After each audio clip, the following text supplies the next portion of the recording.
श्री स्वामी समर्थ. तर बघा, उद्या आहे रामनवमी 2025. रामनवमी घरच्या घरी पूजा कशी करावी, रामनवमीच्या दिवशी काय करावे, कोणता नैवेद्य दाखवायचा आहे, कोणते 2 शब्द बोलायचे आहे, संपूर्ण या व्हिडिओमध्ये सांगणार आहे. तर व्हिडिओ संपूर्ण बघा. 12:39 प्रभू श्रीरामचंद्राचा जन्मदिवस साजरा केला जातो रामनवमीच्या दिवशी. तर बघा, 6 एप्रिलला रामनवमी आहे. सर्वांचे बघा, काहींचे रामनवमीला पूर्ण दिवसभर उपवास असतो. तर सोमवारी हा उपवास रामनवमीचा सोडला जातो. तर रामनवमीच्या दिवशी सकाळी लवकर उठून आंघोळ करून घरामध्ये गोमूत्र शिंपडायचं आहे. घराला आंब्याच्या पानाचं तोरण लावावं. अमावस्या, पौर्णिमेला, प्रत्येक सणाला तुम्हाला हे उपाय करायचे आहेत. तुमच्या घरात जर प्रभू रामाचा फोटो, मूर्ती असेल तर तुम्ही पूजा करायची आहे. मूर्ती असेल तर अभिषेक करायचा आहे पंचामृताने. बघा, तुमच्याकडे जर बालगोपाळाची मूर्ती असेल तरी चालेल. रामनवमीच्या दिवशी रामरक्षा स्तोत्र बोलायचं आहे. रामनवमीला बघा, तुम्ही रामरक्षा स्तोत्र जेव्हा बोलाल तेव्हा हनुमान चालिसासुद्धा तुम्हाला वाचायचा आहे. हनुमान चालिसा वाचायला तुम्ही विसरायचं नाही आहे. रामनवमीला नैवेद्य काय ठेवायचं आहे, तर बघा, रामनवमीच्या दिवशी नैवेद्य तुम्ही पुरी, काळ्या चण्याची हुसळ म्हणजे भाजी, याचा नैवेद्य ठेवायचा आहे. मिठाई, श्रीखंड पण तुम्ही ठेवू शकता. या दिवशी हनुमान चालिसा वाचायचा आहे. रामरक्षा स्तोत्र वाचल्याने आपल्यावर कुठल्याही अडचणी येत नाही. भीती, संकट, अडथळे येत नाही. कोणाची वाईट नजर, दोष, करणी बाधा, त्याचा काही परिणाम आपल्यावर होत नाही. या दिवशी गरजू लोकांना दान करायचं आहे. जसं बघा, उन्हाळ्याचे दिवस आहे. पाण्याची बॉटल, खाण्याची वस्तू, कपडे, चपला दान करू शकता. यथाशक्ती दान करा, तुम्हाला जसं जमेल तसं. या दिवशी मांसाहार करू नका. या दिवशी वाईट अपशब्द वापरू नका. घरात भांडण होणार नाही याची काळजी घ्या. आणि कोणाला उसने पैसे देऊ नका आणि खोटं बोलू नका. बघा, जो कोणी ही सेवा करेल त्यांनी खऱ्या मनाने ही सेवा करा, म्हणजे तुमच्या सर्व इच्छा पूर्ण होतील. भगवान राम हे विष्णूंचा 7वा अवतार आहे असे म्हटले जाते, जो त्रेधायुगामध्ये धर्माच्या रक्षणासाठी पृथ्वीवर अवतार घेतला होता. या दिवशी रामनवमी सर्वजण साजरी करत असतात. चैत्र नवरात्रीची सांगता होते.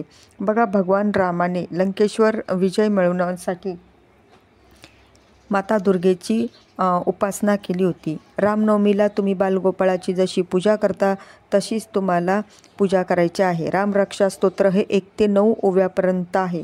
तुम्हाला वाचन करणं शक्य नसेल तर फक्त ऐका किंवा यूट्यूबवर लावून तुम्ही ऐका.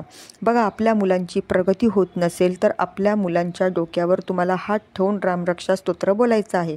लहान बाळ जर सतत रडत असेल, बाळाच्या डोक्यावर हात ठेवून रामरक्षा स्तोत्र बोलायचं आहे. हनुमान चालिसा वाचायला विसरू नका. त्या दिवशी हनुमान चालिसा वाचावं. हनुमान देवाची पूजा करायची आहे. नाशिकमध्ये काळाराम मंदिर आणि गोराराम मंदिर जे आहे तिथे प्रभू रामांचा वास होता. म्हणजे तिथे प्रभू रामचंद्र तिथे आलेले होते, त्यांचा तिथे वास आहे असं म्हटलं जातं. बघा, रामनवमी सगळीकडे साजरी करायची आहे. सगळीकडे साजरी केली जाते आणि संपूर्ण जगभर रामरक्षा सिद्ध होणार आहे. सामूहिकरित्या रामरक्षा सिद्ध चालू होणार आहे. सगळ्यांच्या घरात रामरक्षाचं पठण करावं. संध्याकाळी 7 वाजता दिवाबत्तीच्या वेळेस 11 वेळा तरी रामरक्षा स्तोत्र पठण करायचं आहे. आणि त्यानंतर बघा, हनुमान चालिसाचं सुद्धा पठण करायचं आहे. प्रत्येक मंदिरात रामरक्षा होणार आहे आणि हनुमान चालिसाचं पठण करा या दिवशी. आणि सर्वात महत्त्वाचं म्हणजे बघा, रामनवमीच्या दिवशी 9 दिवे लावायचे आहेत.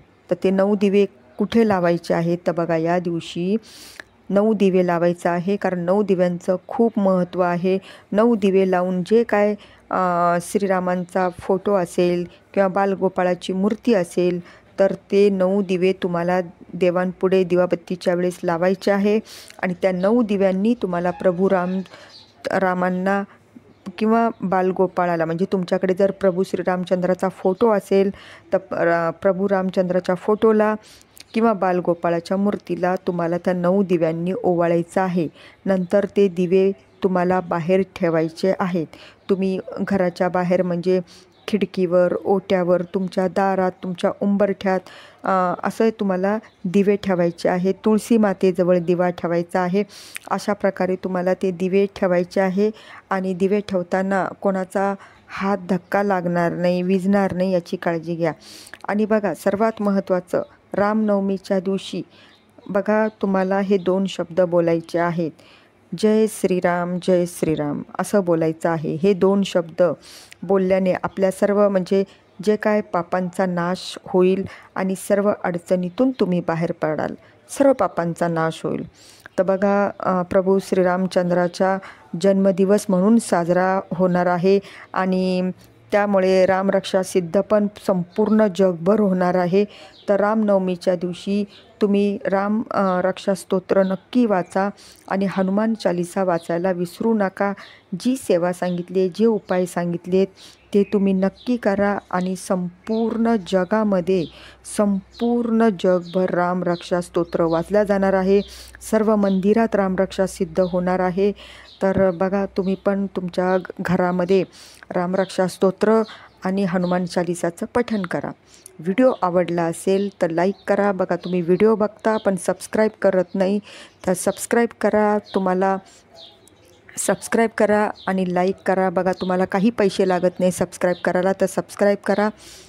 तर भेटू अशा एक पुढच्या नवीन व्हिडिओमध्ये. तोपर्यंत धन्यवाद.